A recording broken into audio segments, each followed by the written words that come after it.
다이어리 꾸미기 뭐 이런 것들은 일상이고, 뾰rum짓 난 것들도 스티커를 붙여가지고 꾸미기도 하더라고요. 선글라스에도 뭐 참 같은 거 붙이고, 뭐 가방에도 키링 같은 거, 온갖 거 다 그냥 꾸미기가 열풍인 것 같습니다.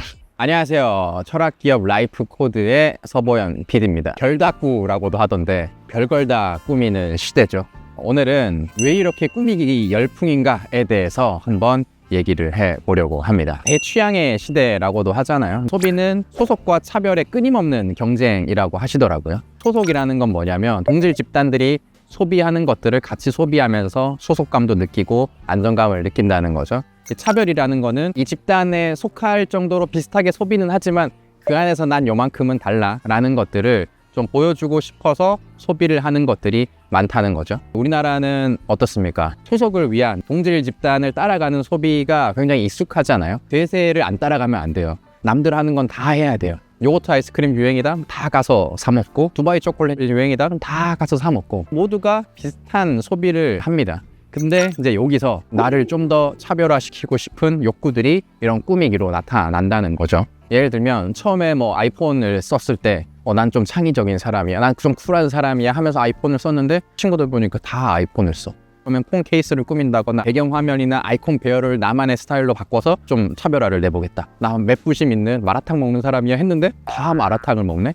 그러면 남들 안 올리는 고수를 한번 올려서 먹어볼까 하면서 거기서 또 차별화를 만들 수 있고, 나는 디자인이나 이런 것들보다는 실용적이고 편안한 크록스를 신는 사람이야. 그런데 여름에 보니까 다 크록스네? 그러면 나 여기에 지비치를 달아서 나만의 개성을 뽐내보겠다. 이런 것들이 동질 집단에 속하기 위한 소비와 차별을 위한 소비를 표현을 하는 거죠. 이런 이유로 사람들이 꾸미기에 많이 열중을 하는데, 최근 들어서 이게 또 도드라진 이유는 경제적인 이유도 있다고 생각을 해요. 조그맣게 꾸미는 거는 큰 제품을 소비하는 것보다 상대적으로 비용이 적게 들잖아요. 비싼 가방을 사기는 어렵지만 키링, 참 같은 거는 내가 충분히 소비를 할 수도 있고, 핸드폰 최신형을 바꾸는 거는 돈이 많이 들지만 폰 케이스는, 그리고 배경화면을 꾸미는 건 비용도 훨씬 더 적게 들고, 물가도 오르고 해서 소비가 많이 침체되어 있는데, 소비할 여력이 많이 없어지니까 큰 걸 소비하기보다는 소소하게 작은 꾸밈에 다들 집중을 하게 된다라는 겁니다. 그리고 예전에는 그냥 신제품만 사면 충분히 차별이 되는 시대도 있었거든요. 스마트폰이 처음 나왔어, 또는 아이폰이 계속 신형이 나와. 그럴 때마다 디자인도 많이 개선이 되고 기능도 많이 개선이 되면서 나를 차별화시키기도 했는데, 요즘은 이제 기술이 다 고도화되고 다 비슷비슷해지니까 최신형을 사도 사실 별 차이가 없잖아요. 그만큼 내가 비용을 들이느니 그냥 소소하게 나만의 꾸밈 요소를 추가해서 개성을 드러내겠다, 이런 트렌드가 생기고 있는 거죠. 이런 것들이 이제 더 가속화된 게 요즘 MZ세대들 나만의 개성, 나의 취향, 나의 호불호를 드러내는 것 자체를 멋있다, 쿨하다라고 느끼는 경향들도 많이 있는 것 같고, 기업에서 만들어주는 그런 제품들을 그냥 수동적으로 소비하기보다는 내 의지를 담아서, 나의 취향을 담아서, 나의 노력을 담아서 나만의 것으로 만드는 데에 훨씬 더 만족감을 느끼고, 그런 과정을 통해서 소유물에 대해서도 더 애착도 커지고 만족감이 더 커지는 방향으로 소비가 진화를 하면서 개별화된 내 취향을 더 드러낼 수 있는 꾸밈기 문화가 만들어진 게 아닌가. 나를 표현하려는 의지니까 좋은 거 아니에요? 굉장히 좋은 방향이라고 저도 생각을 합니다. 나의 취향, 나의 호불호를 드러내는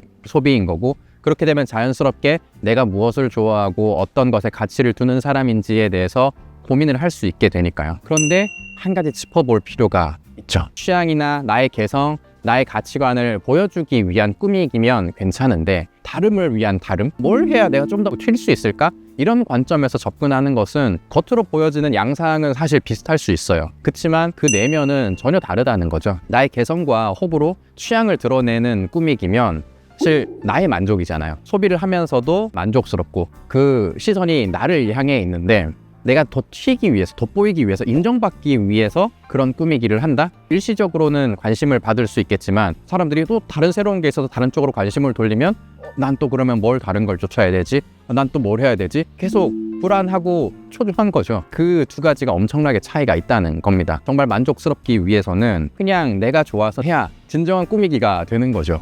나는 쟤랑 달라를 위해서 애쓰는 사람도 있는 거잖아요. 안 된다는 거예요. 내 거가 있는 상태에서 달라면 상관없어요. 다르든 같든 사실 상관이 없죠. 내가 좋아하는 건 이거야 라고 드러내는 거니까. 취향과 가치관, 호불호를 보여주는 방향으로 간다면 전혀 문제가 없습니다만, 차별, 다름, 인정, 내가 돋보이기 위한 그 방향으로 이런 꾸미기가 나아간다면 제가 지난 영상에서도 언급했던 것처럼 스몰 럭셔리처럼 될 가능성이 되게 크다고 생각을 하거든요. 내 선글라스에 달려있는 이 참 굉장히 비싼 거지롱, 내 가방에 달려있는 키링 이거 다 명품이야 이러면서 변질될 가능성이 굉장히 크고 이미 상당 부분 진행되고 있다고 저는 생각을 해요. 이런 식으로 되면 쫓아가기 힘들면서 또 박탈감을 느낄 수도 있고 소비를 하는데 만족스럽지 않고 피곤해지는 상황이 될 수가 있다는 거죠. 이걸 항상 경계를 하면서 꾸미기 열풍에 동참을 하셔야 될 것 같습니다. 이건 내 취향이야. 이 캐릭터 내가 좋아서 하는 거지 남들이 뭐 보라고 하는 거 아니야. 난 정말 이게 좋은 거야. 이런 식으로 접근을 해야 된다는 거죠.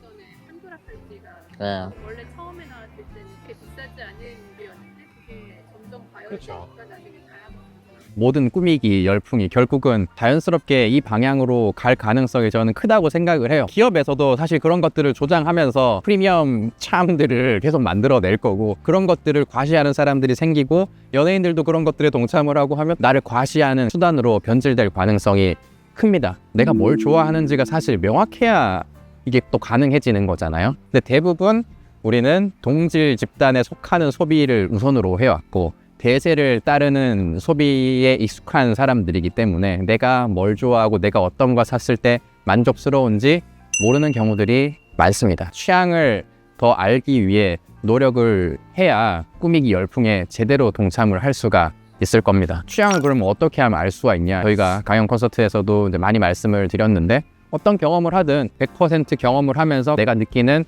좋은 감정, 나쁜 감정 하나하나 느끼면서 난 이걸 좋아하는 사람이구나, 이걸 싫어하는 사람이구나 이런 것들을 느껴야 된다는 거죠. 꾸미기를 하더라도 저 사람들 이렇게 꾸미네? 나도 이렇게 해볼까가 아니라 뭐 선글라스를 꾸민다. 나는 어떤 걸 했을 때 이쁘다는 감정을 느끼는 사람일까? 내 감정 하나하나에 집중하면서 해야 된다는 거죠. 그래야 오히려 가장 독창적인 게 나올 수가 있는 거예요. 진정한 차별을 위해서도 남의 시선을 인식해서 억지로 노력하는 게 아니라 내가 좋아하고 가치 있다고 생각하는 게 뭔지에 집중해서 꾸미기를 해야 정말 차별화된 꾸미기가 되는 거지 어설프게 대세에 맞춰서 꾸미기를 하면 그냥 동질한 소비가 될 수밖에 없을 겁니다. 그러니까 내 취향을 알기 위해서 최선을 다해서 노력을 하고 거기에 맞춰서 꾸미기 열풍에 집중을 하셔요. 내 취향을 알기 위한 그런 방법들은 강연 콘서트 한번 보시면 경험을 100% 한다라는 게 뭔지 그걸 통해서 내 호불호 취향 가치관은 어떻게 만들어지는지 설명이 있으니까 이 영상도 한번 보시면 좋을 것 같습니다.